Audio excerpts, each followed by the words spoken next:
to connect a region of over 600 million bridges between our lands.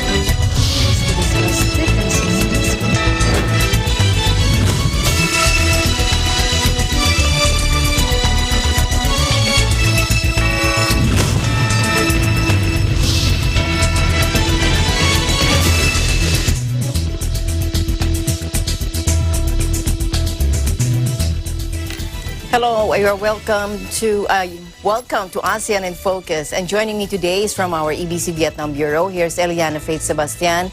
Hello, Eliana. Welcome to the program. Hello, Alma, and good afternoon to all of our viewers. I'm Eliana Sebastian from EBC Vietnam Bureau, giving you the news in the dynamic ASEAN region. On today's headlines. China and 4 other countries have been included on the Philippines list of countries' jurisdictions covered by a temporary travel restriction to prevent the spread of a new variant of coronavirus.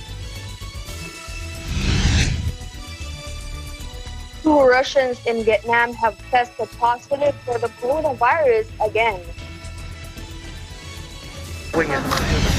Indonesian investigators said they were hopeful of retrieving a crashed passenger jet's second black box as they seek to explain why the plane with 62 people aboard slammed into the sea minutes after takeoff.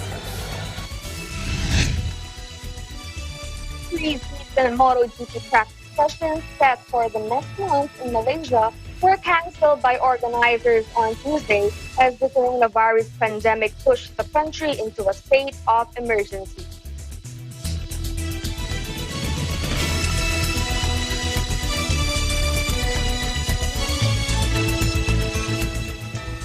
China and 4 other countries have been included on the Philippines list of countries' jurisdictions covered by a temporary travel restriction to prevent the spread of a new variant of coronavirus, according to Malacanang. In a virtual palace press briefing, presidential spokesperson Harry Roque said the Office of the Executive Secretary released the additional countries that also include Pakistan, Jamaica, Luxembourg, and Oman. Po from the Office of the Executive Secretary, kasama na po ang People's Republic of China, Pakistan, Jamaica, Luxembourg, and Oman sa mga bansa na meron pong bagong COVID-19 variant at pinagbabawal po ang pagpasok ng mga dayuhan galing sa mga bansang ito na galing po doon sa mga lugar na yon effective January 13, 2021 at noon, 12:01 p.m. until January 15, 2021 subject po to further recommendation of the IATF. At itong travel ban, well, hindi po travel ban, travel restriction na ito ay jointly recommended po by the Department of Health and the Department of Foreign Affairs. Ulitin ko po, People's Republic of China, Pakistan, Jamaica, Luxembourg, and Oman have now been included in the countries with travel restrictions. Filipinos coming from these territories can still come home, but subject to the absolute 14-day quarantine kahit anuman po ang resulta ng kanilang PCR test. Now, Secretary Roque earlier announced the temporary ban on the entry of foreign travelers from the United Kingdom, the United States, Portugal, India, Finland, Norway, Jordan, Brazil, Denmark, Ireland, Japan, Australia, Israel, the Netherlands, Hong Kong, Switzerland, France, Germany, Iceland, Italy, Lebanon, Singapore, Sweden, South Korea, South Africa, Canada, Spain, and Austria. Secretary Roque said Filipinos from these countries can still come home but subject to the government's strict quarantine measures. They will be required to undergo an absolute facility-based 14-day quarantine even if they obtain a negative reverse transcription polymerase chain reaction or RT-PCR test result. Experts said the new strain of severe acute respiratory syndrome coronavirus 2 or SARS-CoV-2, the virus that causes coronavirus disease 2019, is nearly 70% more transmissible than the original COVID-19.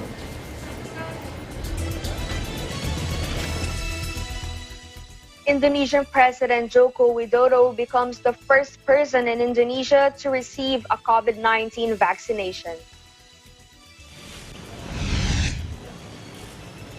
In the televised inoculation, Widodo gets a jab developed by Chinese pharmaceutical firm Sinovac as he sits in front of a backdrop with the words safe and halal. Jokowi, as the president is popularly known, received the jab at the presidential palace in Jakarta. On Monday, Indonesia gave the Sinovac vaccine in its first emergency use approval outside China, as interim data from a late-stage clinical trial conducted in the country showed its efficacy rate at 65.3%. Sinovac's CoronaVac works by using killed viral particles to expose the body's immune system to the virus. It requires 2 doses to be effective. With Mr. Widodo receiving the jab, the vaccination program in Indonesia has officially kicked off. An estimated total of 1.48 million health workers will be inoculated starting this week. More than 560,000 people are expected to be vaccinated in January, while the remaining 900,000 are scheduled to receive the jab in February. A total of 17.4 million public officers in the high-risk category will be next in line.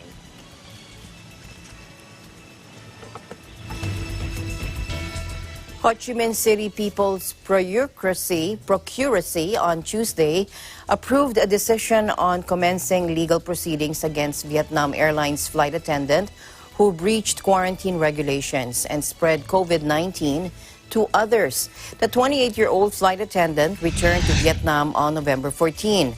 She was sent to a quarantine facility managed by the national flag carrier Vietnam Airlines in Ho Chi Minh City from November 14th to the 18th. According to the government website, after 2 negative tests, now he was allowed to go home for self-isolation. During his home isolation, he had been in contact with his mother and 2 friends, including an English teacher. On November 28, the flight attendant was tested for the 3rd time, and the outcomes turned out that he was positive for the virus. On December 1, Vietnam reported 2 domestically transmitted cases of the infection, a 1-year-old child and a 28-year-old student, both traced back to an English language teacher who had come into close contact with patients 1342.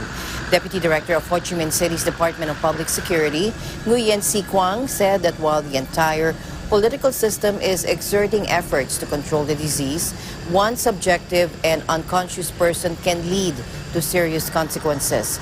Violations in the case resulted in the serious consequences, so individuals and organizations concerned must now be strictly handled with, according to the official.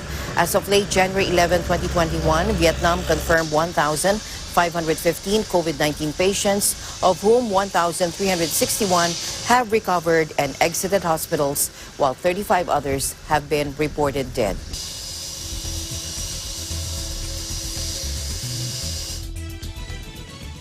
Two Russians, patients number 1,333 and 1,334, have tested positive for the coronavirus again, according to the W.H.O Province's Department of Health.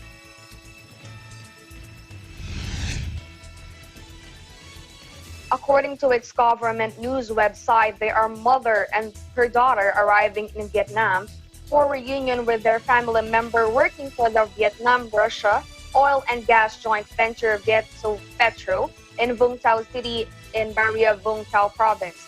Upon their arrival, they were sent for medical quarantine at Movenpick Hotel in Cam Lam district of the Central Coastal Province of Phan Hoa.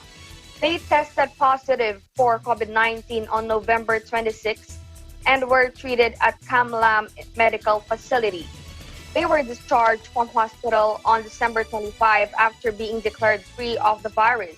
They boarded flight VN 6203 from Phan Hoa Province-based Cam Lam International Airport to Ho Chi Minh City-based Tan Son Nhat International Airport on January 8. They had their samples taken by W.H.O Medical Facility, and the outcomes released on January 10 showed that they were positive again for the virus. Both of them were admitted to Long Dien Medical Facility for further treatment, while 3 F1 cases, including the husband and 2 health workers at the center, were sent to a concentrated quarantine establishment in Vung Tau, and 11 F2 cases were quarantined at home.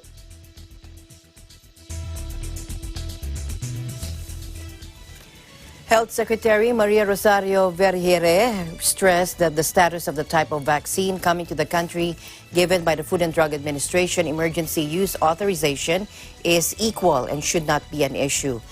Now, the authorities also urge the public that the vaccine is safe and effective if the FDA provides EUA for it. Let's listen in. To the public, unang-una po nating sabihin na yung tanong po ni Secretary Harry Roque, meron po tayo yung tinatawag na National Immunization Technical Advisory Group. This is the NITAG na binuo po para sa COVID-19 specifically. At dito po pinag-uusapan ito pong proseso ng pagpapatupad ng deployment ng bakuna for COVID-19.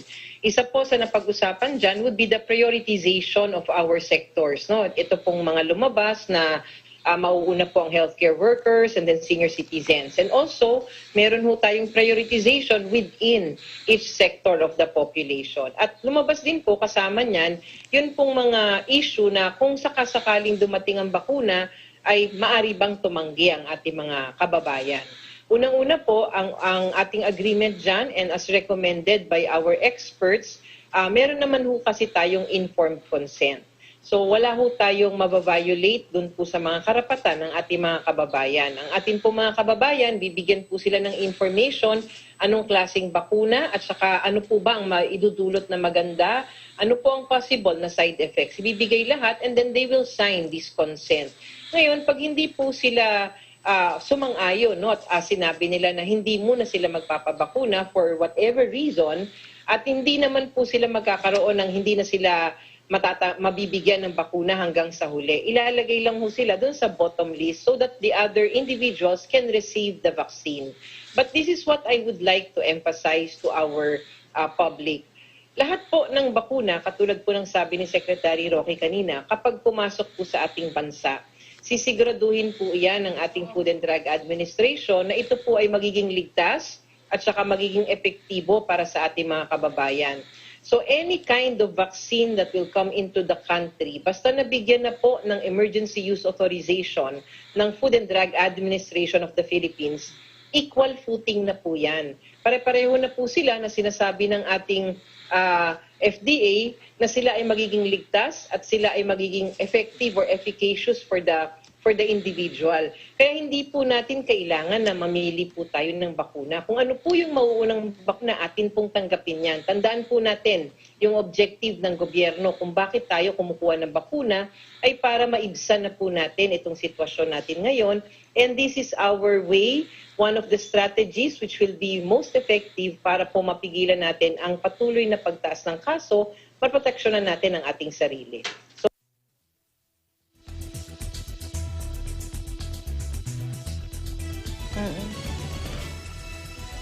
the World Health Organization warned that mass vaccination efforts will not bring about hero immunity from the coronavirus this year, even as one leading producer boosts its production forecast.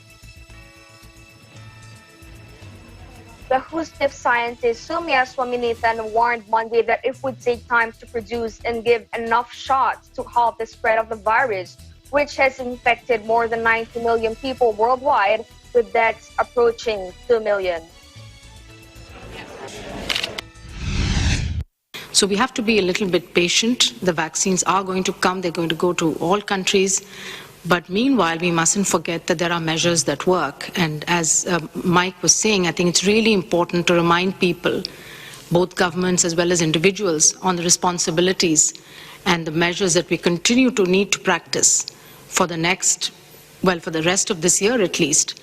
Because even as vaccines start protecting the most vulnerable, we're not going to achieve any levels of population immunity or herd immunity in 2021. And even if it happens in a couple of pockets in a few countries, it's not going to protect people across the world. Scientists typically estimate that a vaccination rate of about 70% is needed for herd immunity, where entire populations are protected against the disease.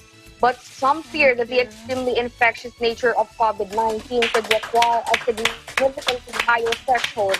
Dr. Bruce Elward, an advisor to WHO's Director General, said the UN Health Agency was hoping coronavirus vaccinations might begin later this month or in February in some of the world's poorer countries. calling on the global community to do more to ensure all countries have access to vaccines.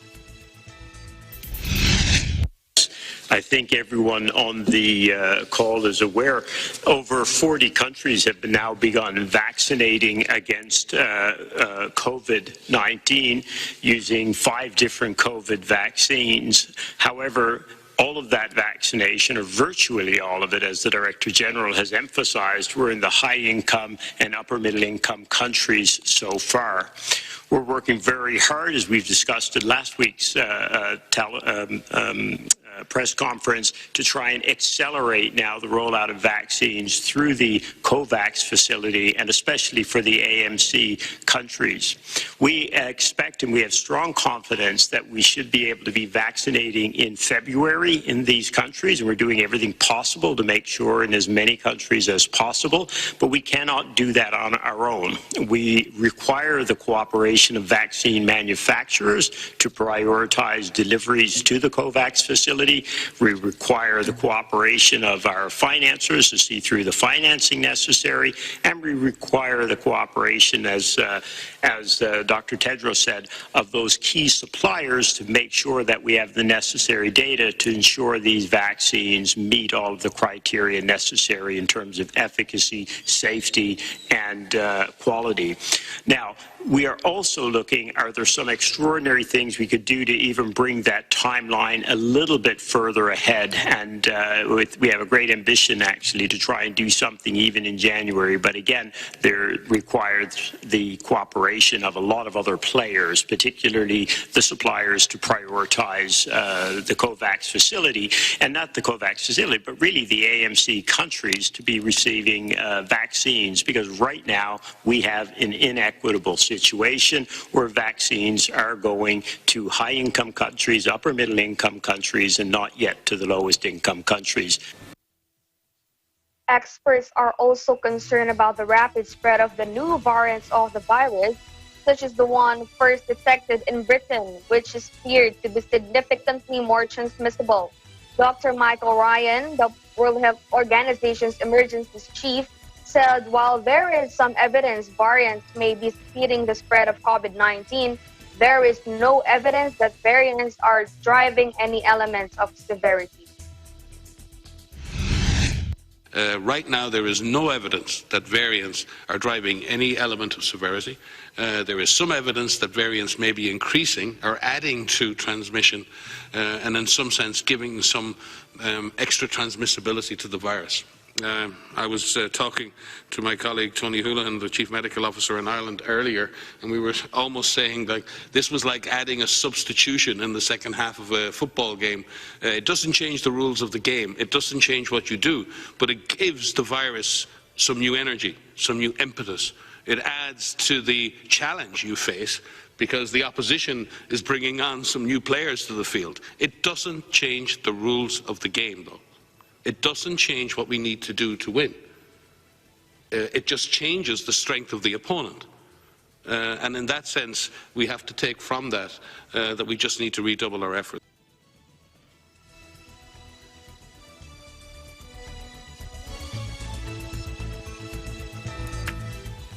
Some Malaysians have reacted uneasily to a state of emergency that was declared Tuesday to fight a coronavirus surge that is overwhelming hospitals. Some critics charged as a bid by an unstable government to cling to power. It is the first time that Malaysia has declared a national state of emergency in over half a century, and Prime Minister Muhyiddin, in a televised address, confirmed that parliament would be suspended and elections would not take place for the time being. Let's listen in.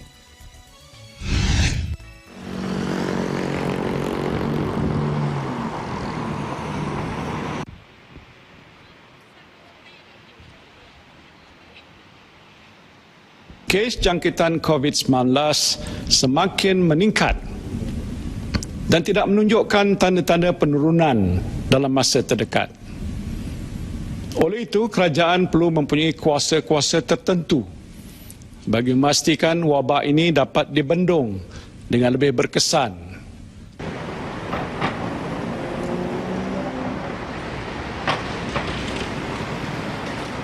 Saya rasa darurat ni tak ada kena-mena dengan pandemik kot. Dia mungkin pasal agenda lain, politik mungkin. Itulah saya rasa. Kira macam kena halau tak? Tak halau. Saya tak halau. Tapi dengan cara baik, ambil gambar.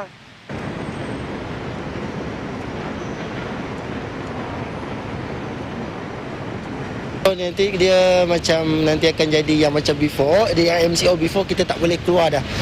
So dia macam nak susahkan lagi kita lah. Dari untuk cari mata pencarian, untuk makan pun semua memang menyusahkan lagi untuk kita.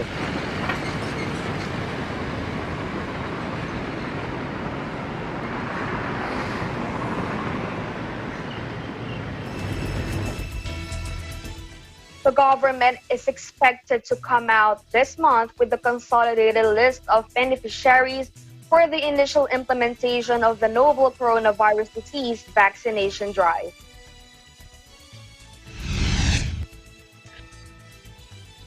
The Department of Health, or DOH, said it is now finalizing the list from both the national and local government, which will be inputted in their online database. Health Undersecretary Maria Rosario Vergir said they are now validating the list for HCWs, or healthcare workers, which is the first sector to be given the vaccine.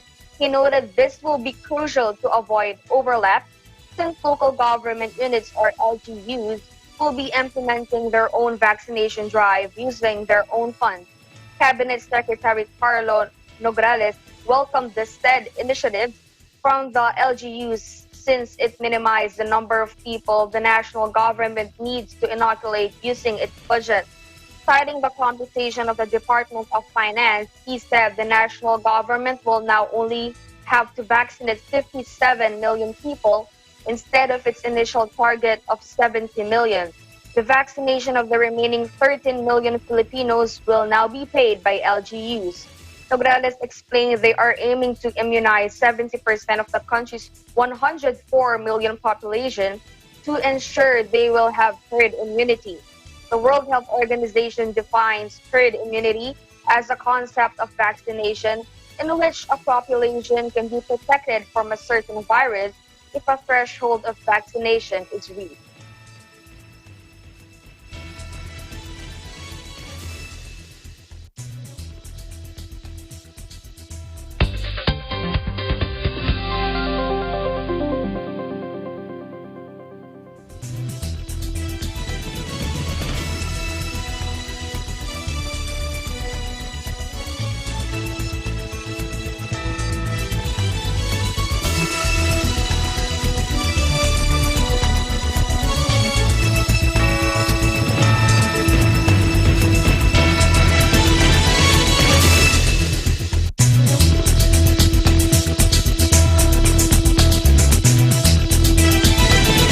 Factual. We have to defeat the virus everywhere. Timely information. Balanced, not only in the country, but also abroad. I'm certain of one thing. Interviews that people need to know. Watch Agila Pilipinas, a one-hour newscast of reports coming from regional hubs in Luzon, Visayas, and Mindanao. Know the important updates in Asia in ASEAN in Focus.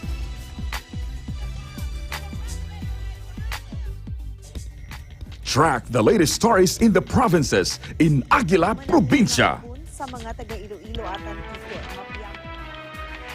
Tune into Mata ng Agila, the evening primetime news program of Net25.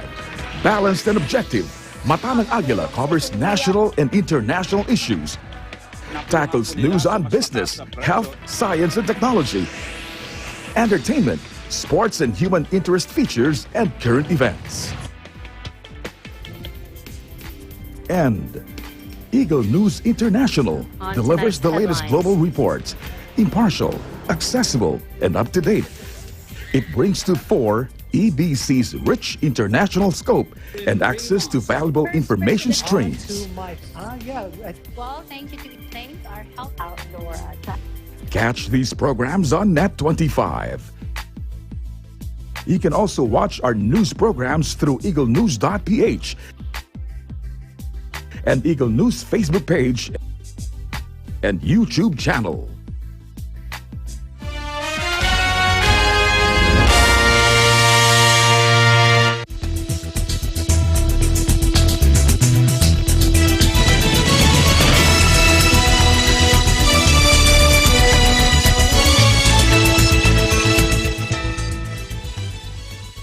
Welcome back to ASEAN in Focus. A black box from the crashed Indonesian passenger jet has been recovered. Divers just off the coast of the capital, Jakarta, hauled the jet's flight data recorder to the surface as the hunt continues for its cockpit voice recorder. The Sriwijaya Air Boeing 737-500 plunged about 10,000 feet or 3,000 meters in less than a minute before slamming into the Java Sea Saturday. Juga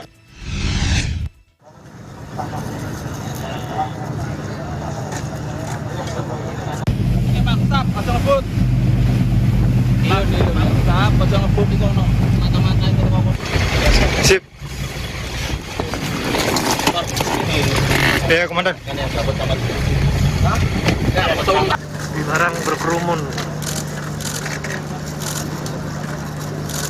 operasi belum selesai. Karena terus akan kita lakukan evakuasi korban, termasuk seluruh potongan bodi pesawat juga kita upayakan diangkat.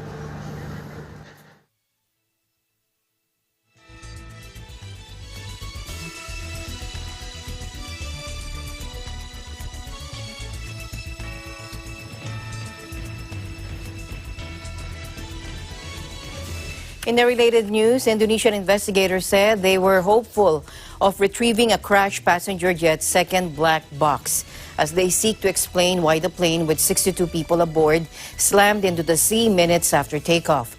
Divers just off the coast of the capital, Jakarta, hauled the jet's flight data recorder to the surface on Tuesday, with the hunt now focused on finding its cockpit voice recorder on the wreckage-littered seabed. The U.S. National Transportation Safety Board said it was sending investigators to Jakarta along with personnel from Boeing, the U.S. Federal Aviation Administration, and GE Aviation, which makes jet engines and other plane parts. More than 3,000 personnel are taking part in the recovery effort, assisted by dozens of boats and helicopters flying over small islands off the capital's coast and a remotely operated vehicle to assist the divers. Now, 3 more victims have been identified by matching fingerprints on file to body parts retrieved from the murky depths, according to authorities, including a 50-year-old female passenger and a 38-year-old off-duty pilot. The first victim, a flight attendant, was also identified through his fingerprints. There were 10 children among the passengers on the half-full plane, which had experienced pilots at the controls as it left Jakarta bound for Pontianak City on Borneo Island on a 90-minute flight.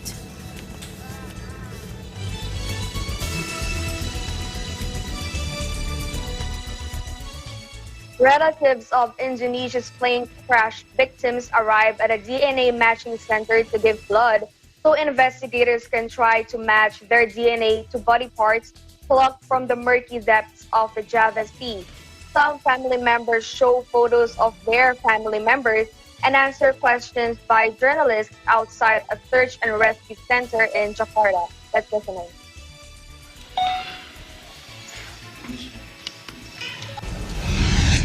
Dari pihak keluarga sudah, dari anak korban langsung kebetulan ada 5 orang keluarga kami itu yang termasuk dalam manifest penumpang Sriwijaya SJ 182 yang jatuh kemarin.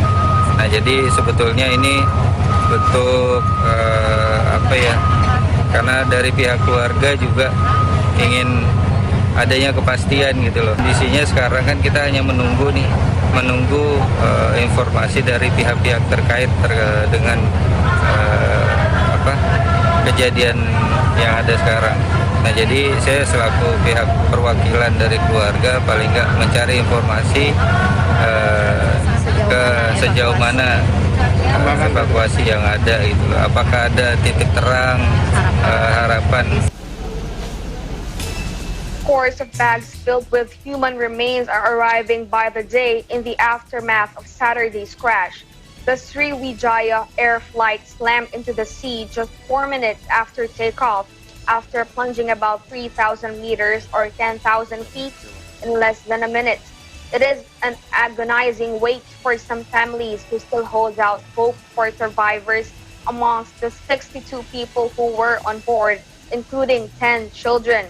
Funeral traditions in Indonesia, the world's biggest Muslim-majority nation, call for a quick burial of the dead. But the process of identification could take weeks or more. Some 300 forensic examiners and other trained staff are sorting through remains, collecting blood samples, as well as anything else that could help match them with passengers on board. Late Monday, flight attendant Oki Bisma, 29, became the first confirmed victim after investigators matched fingerprints from a retrieved hand to those in a government identity database.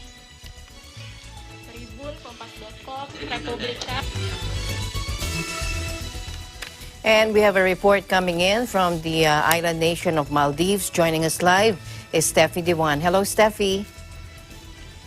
Good afternoon, Alma. So here's the latest updates from the island country of Maldives. On Monday, the Ministry of Finance revealed that over 90 million Maldivian rupiah was distributed as allowances to workers serving on the front line of the Maldives COVID-19 response.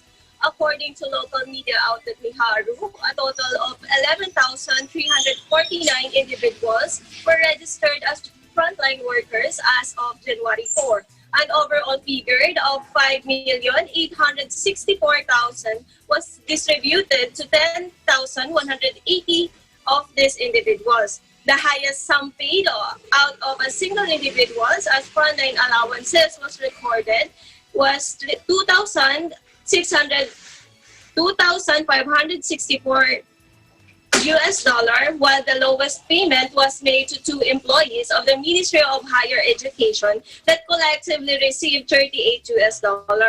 As per the statistics provided by the Finance Ministry, 3,211 frontline workers from the Maldives Police Service were allotted $1,781,315, making it the state institution which received the highest payment. This is followed by the Maldives National Defense Force, which was granted $1,521,491 to cover the allowances designated for 3,199 frontline workers.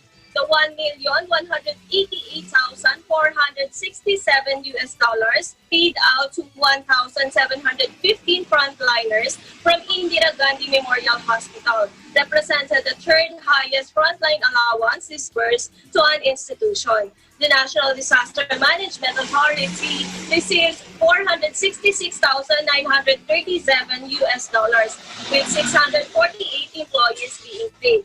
Frontline workers divided into 3 categories based on specific risk levels are granted allowances for services rendered from March 7, 2020 onwards. The first category is those subjected to the highest risk, such as individuals who come into direct contact with COVID-19 patients, including doctors, nurses, sample collectors, laboratory technicians, those who operate the vehicles in which positive and suspected individuals are transferred to those who entered COVID-19 treatment facilities.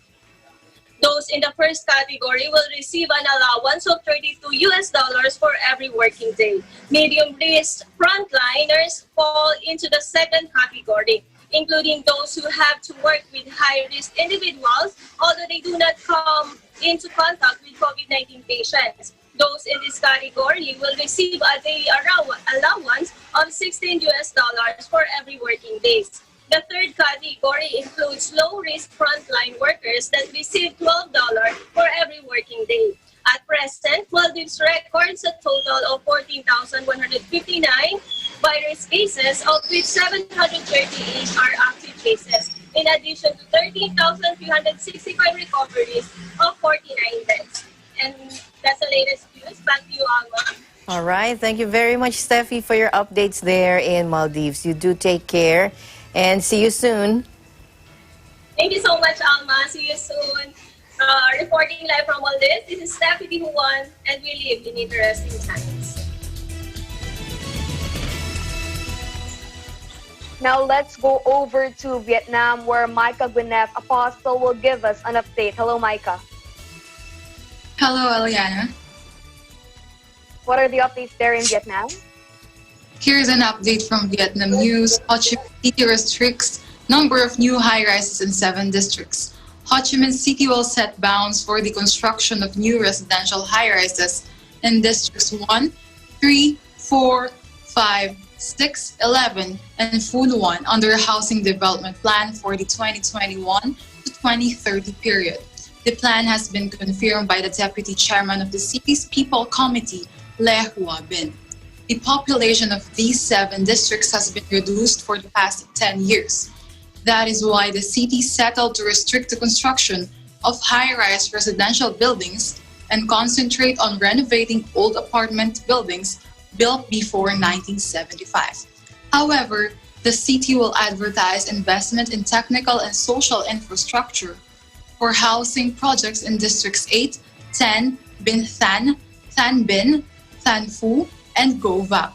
It will give importance to new housing and high-rises in districts with growing population density, such as Binh Thanh, 7, and 12. The developed buildings will be seen along main roads that are linked with other districts. The city approximates that the plan will need 420 trillion Vietnam dong to develop housing projects in the next 5 years, of which 200 Vietnam dong will be financed in commercial buildings, 15.7 trillion Vietnam dong in social housing, and the remaining in residential housing. Back to you, Eliana. All right, Micah, thank you for your update. Stay safe and stay healthy. Thank you, Eliana. Reporting live from Da Nang, Vietnam. This is Micah Gwyneth Apostle. We live in interesting times. Continuous rains due to a low-pressure area brought flash floods to parts of Camiguin and Lanao del Norte provinces on Tuesday. In its 11 p.m. bulletin, the Weather Bureau placed the 2 provinces along with Bukidnon, Misamis Occidental, and Misamis Oriental under yellow warning due to the rains caused by the LPA as a result of the tail end of a frontal system. Under the Weather Bureau's rainfall advisory, a yellow warning is raised when the expected rainfall amount is between 7.5 and 15 millimeters within 1 hour and likely to continue. Captain Arnold Gaabukayan, Municipal Police Chief of Mambahao, Camiguin, said water from canals and creeks overflowed, flooding the streets and houses in at least 5 villages, with Barangay Poblacion as one of the hardest hit. Gaabukayan said the persistent rain and high tide caused the flooding, forcing 95 residents to seek shelter at the Mambahao Evacuation Center shortly after noontime. Tuesday's flooding was the 2nd incident in the province this week. The first occurred on January 11 in Tubod town, where 3 barangays were affected, prompting residents to evacuate.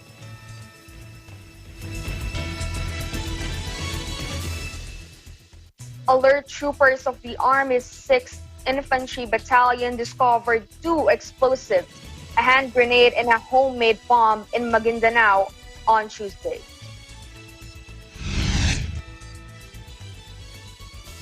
The 2 unexploded ordnances were found in Barangay Pandi, Datu Salibo, Maguindanao, where lawless Bangsamoro Islamic Freedom Fighters members have been operating. Major General Juvi Max Uy, commander of the Army's 6th Infantry Division, said the 6 IB troopers were conducting clearing operations near their camp in Barangay Pandi at past 5 p.m. when they noticed the explosives. He said the explosives were probably thrown by the lawless elements who were the patrol base but did not explode. He added that the DIFF continues to sow terroristic acts due to their incapability to counter massive focused military operations in the area. We urge the community to continue their cooperation with the military by reporting suspicious individuals and items in their vicinity for the preservation of their lives.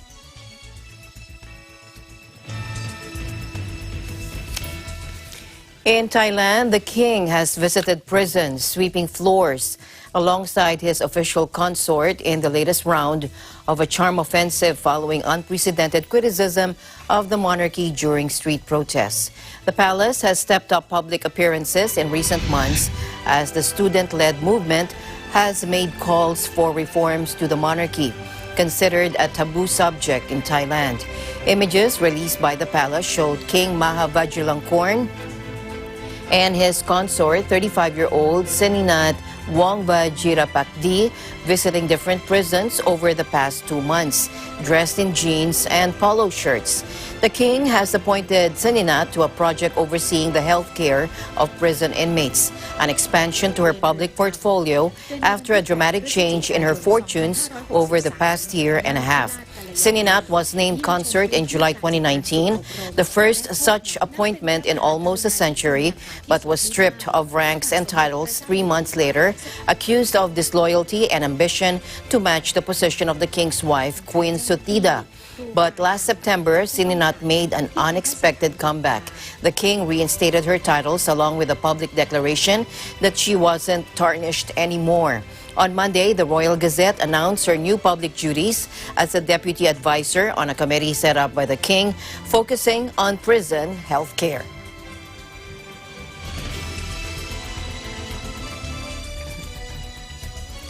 In other news, a magnitude 5.1 earthquake shook Ilocos Norte Tuesday night, according to the Philippine Institute of Volcanology and Seismology, or PHIVOLCS. Now, the tectonic quake struck 54 kilometers northwest of Burgas town at 9:38 p.m. with a depth of 16 kilometers. Intensity 2 was reported in Burgas. PHIVOLCS said aftershocks are possible, while damage is not expected from the quake.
Welcome back to ASEAN in Focus. Asian markets fluctuated Tuesday as hope for the rollout of coronavirus vaccines and a new stimulus out of Washington competed with fears over surging infections, new lockdowns, and brewing political and social unrest in the United States.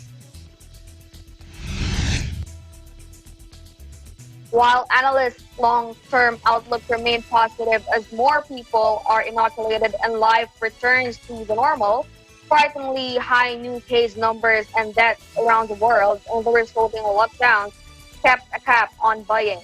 Germany's BioNTech provided some good news as it said it expected to produce 2 billion doses of its vaccine this year, up from the previous forecast of 1.3 billion, lifting hopes that more people could get the jab earlier.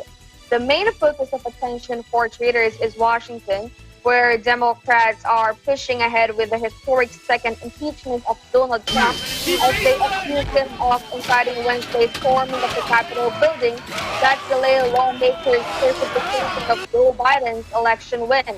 Observers said the chances of Trump being convicted were slim, but there was a concern that the latest moves could foment more unrest. Wall Street's three main indexes fell Monday, having ended last week at record highs, and Asian markets were mixed.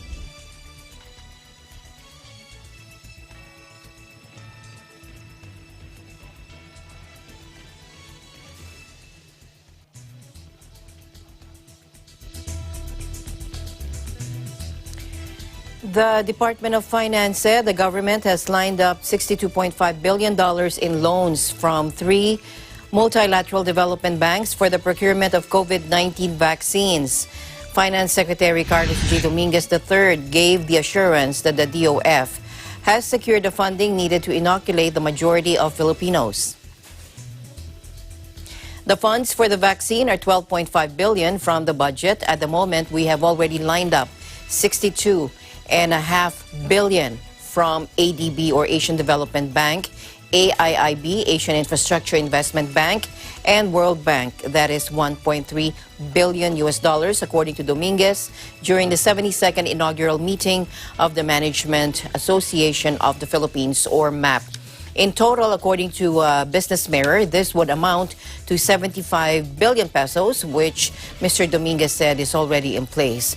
Sought to clarify whether the government has already secured the 62.5 billion pesos in funding for the vaccine procurement, Finance Undersecretary Mark Dennis Y.C. Joven told the Business Mirror, quote, "We are processing the loans which we have secured preliminary commitments from banks."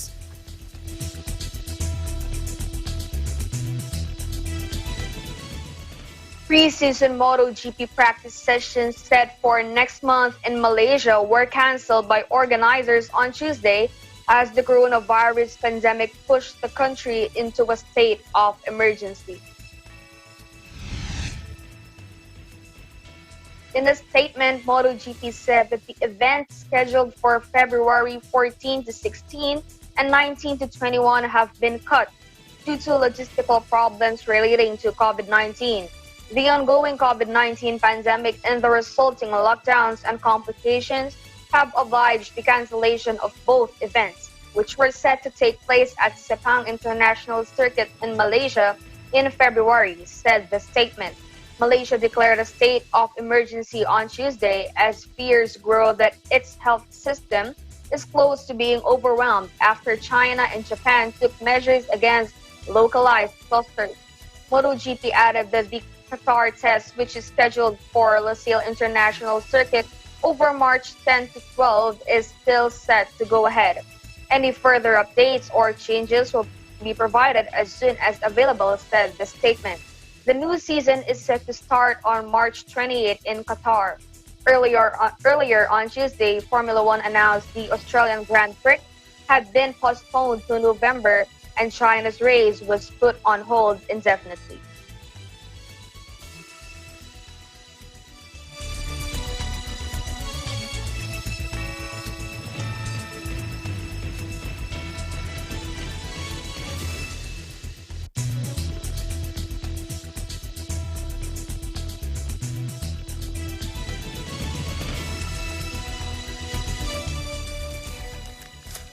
And with that, we end today's program here on ASEAN in Focus. Thank you very much, Eliana, for joining me today. Thank you, Alma, and that's the news on the dynamic ASEAN region. I'm Eliana Sebastian from EBC Vietnam Bureau. We live in interesting times. And Eliana, before we go, I would like to greet our floor director here. She's with me. Sister Irma Abendan, a very happy birthday. She's still young. How young? Oh, I thought she said 20. Okay. Happy birthday, Eliana. Thank you very much for joining me today. Really. I'll see you back soon. Thank you very much. Yeah, thank you. And I'm Alma Angeles. That's all the time we have for today. We'll live in interesting times.